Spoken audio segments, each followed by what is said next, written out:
Every dollar in your wallet is a promise, and almost every promise like it in all of human history has eventually been broken. There have been thousands of paper currencies. Almost every single one is already dead. The dollar is not the exception. It's just the one that hasn't happened yet. And when a currency dies, it doesn't fade out slowly. It dies almost overnight, usually while everyone is asleep. One morning, your money works.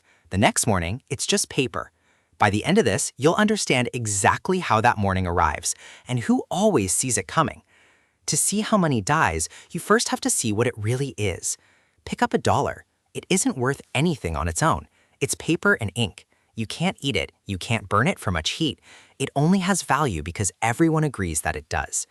It used to be backed by gold you could actually walk into a bank and demand.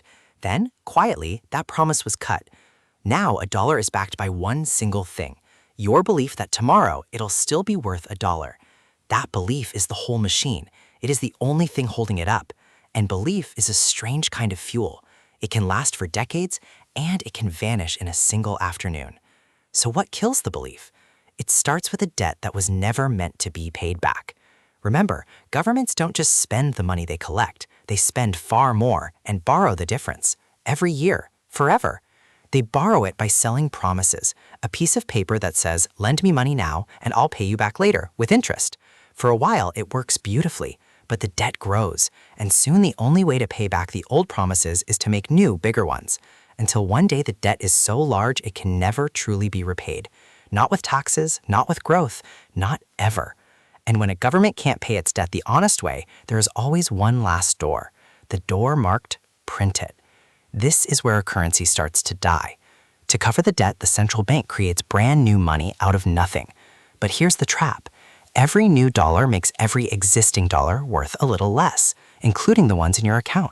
So prices rise. People feel poorer. The government has to print even more just to keep up, which makes prices rise again. Print, prices rise, print harder, prices rise faster. The spiral feeds itself. This is how slow inflation becomes the fast kind. Economists have a quiet name for the fast kind, hyperinflation, the point where money loses value not every year, but every single day. Now the people see it.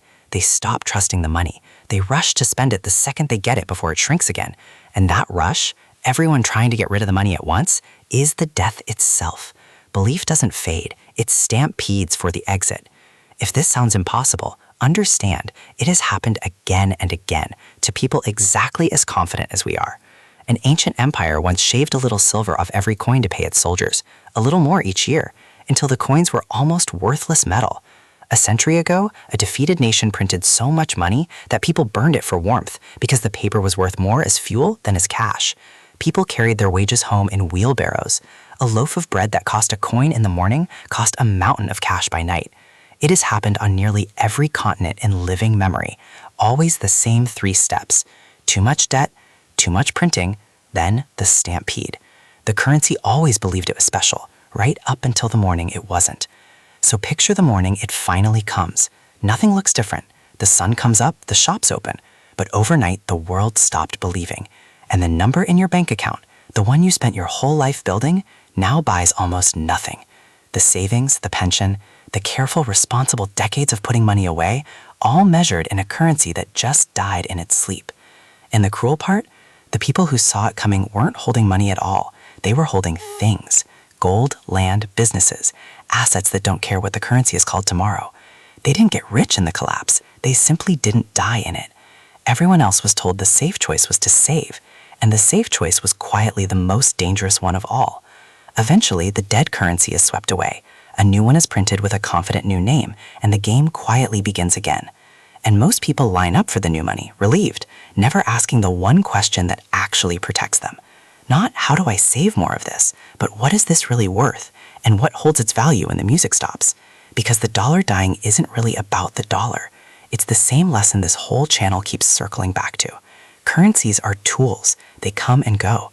Real wealth was never the money. It was always the things the money can buy. But here's what should really keep you up at night. Even if you survive the collapse, the system was never designed to let you stop. You were quietly built to work and earn and work again, right up until the end. Next time, we follow that treadmill all the way to where it's really taking you. Subscribe, and let's keep pulling the curtain back.